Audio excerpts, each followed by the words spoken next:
Saya tuh paling suka orang punya nyali. Kita ini orang Makassar, bos. Kau Bugis kan? Cabut pedangmu. Oh, Densun. Ada burungmu. Cabut pedangmu. Kasih tahu kalau kasihmu. Datang ah. Nasib.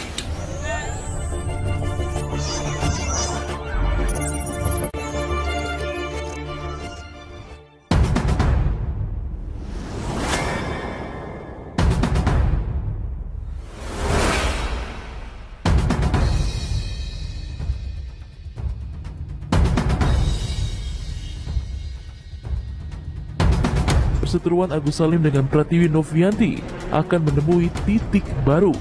Agus yang sudah melaporkan Novi ke pihak kepolisian atas tuduhan pencemaran nama baik atau fitnah. Kini melalui kuasa hukum dari Novi, Herwanto dikabarkan tengah bersiap-siap untuk melaporkan Agus Salim ke polisi. Herwanto dan Novi belum mengambil sikap dan tengah menimbang matang-matang rencana melaporkan Agus. Sebenarnya pesan-pesan dari masyarakat ya. Jadi ini luar biasa banyak. Sejak awal memang pesan untuk melaporkan lawan-lawan kita ini memang sudah disampaikan ya. Apakah itu melaporkan Agus ataupun pengacaranya Agus. Ini kita tampung dulu kan. Nah, terkait apakah kita mau melakukan atau tidak, ini kita sedang pertimbangkan untung ruginya.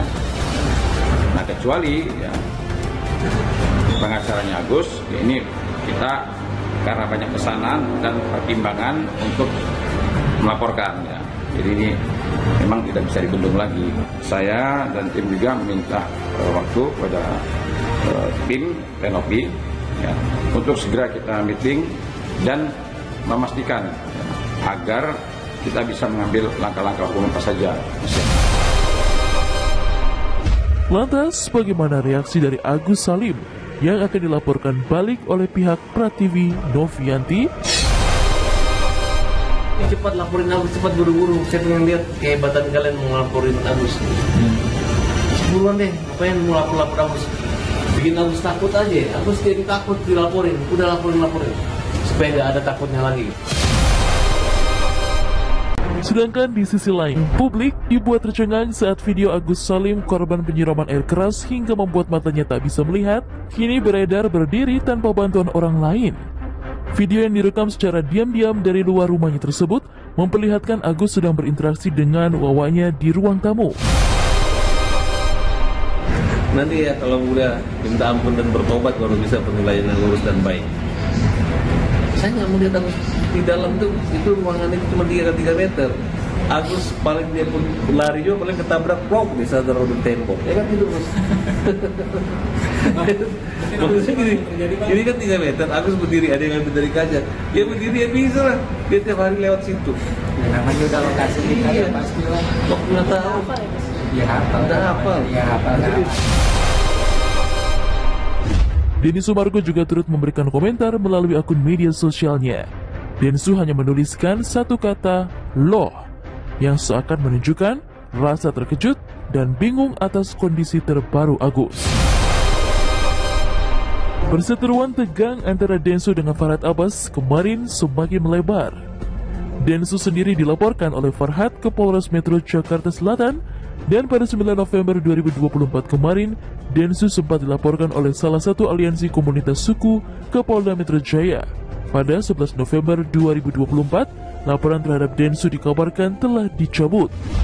Diketahui laporan dicabut karena Densu telah meminta maaf dan meminta agar tidak terpecah belah karena perseteruan Densu dengan Farhad. Saya sih nggak mau campuri urusan orang yang melaporkan dia, itu bukan urusan saya. Saya konsentrasi aja di Agus dulu, itu saya kesampingan dulu. Malah saya persirat tidak, karena sampai sekarang masih sombong dan masih angkuh gitu. Masih merasa saya itu menantang dia gitu. Nah, jadi kalau orang sudah sok pintar, selalu merasa dan ngejelekin kita, ya buat apa lagi gitu. Ya udahlah, silakan aja bicara sama hukum aja gitu. Kan kamu bisa pakai 1000 pengacara, pakai aja 1000 pengacara lah. Kalau saya kan santai-santai aja. Kalau saya merasa nggak nyaman ya saya laporkan.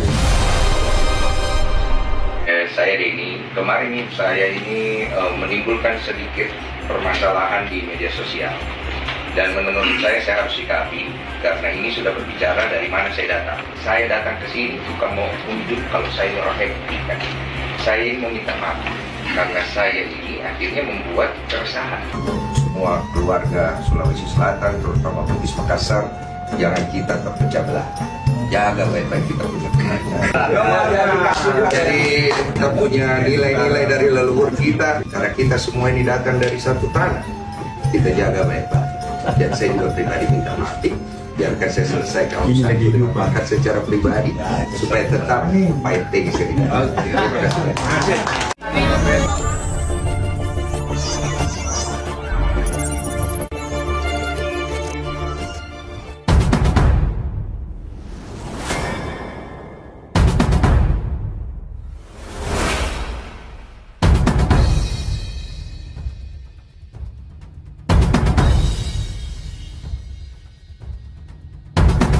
Amar Zoni dikabarkan harus menjalani hukuman penjara yang lebih lama lagi setelah Pengadilan Tinggi DKI Jakarta memutuskan untuk memperberat vonisnya.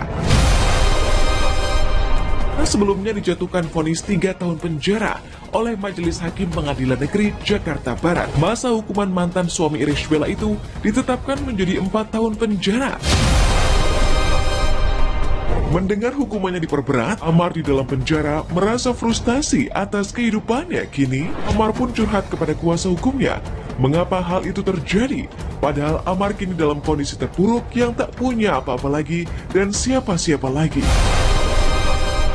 Ya kalau itu kan, ya saya bilang itulah kan kami begitu menerima keputusan kan kami sampaikan ke Amar.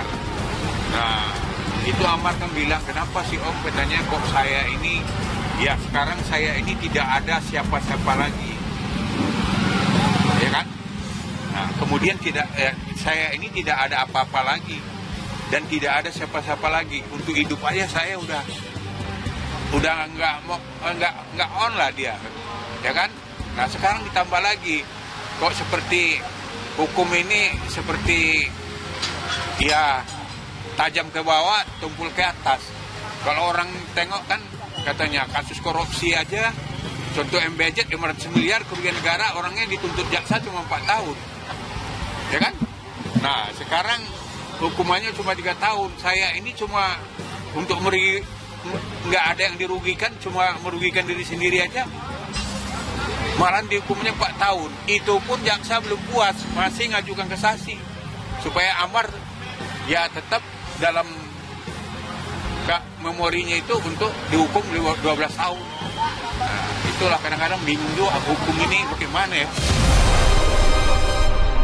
Melihat keterpurukan Amar, sahabat dan keluarga pun terus memberi motivasi agar Amar terus semangat, mengingat Amar adalah seorang ayah yang juga memiliki buah hati. Di dalam penjara, Amar justru dipercaya sebagai humas, hingga waktunya kini lebih banyak dimanfaatkan untuk banyak menjalani ibadah di masjid. Di tengah kondisinya yang kini sedang di titik terendah, Amar pun melakukan kegiatan positif lainnya, seperti rutin berolahraga basket, futsal, hingga badminton. Itu nilai positifnya. Jadi kita selalu motivasi dia, kamu harus semangat.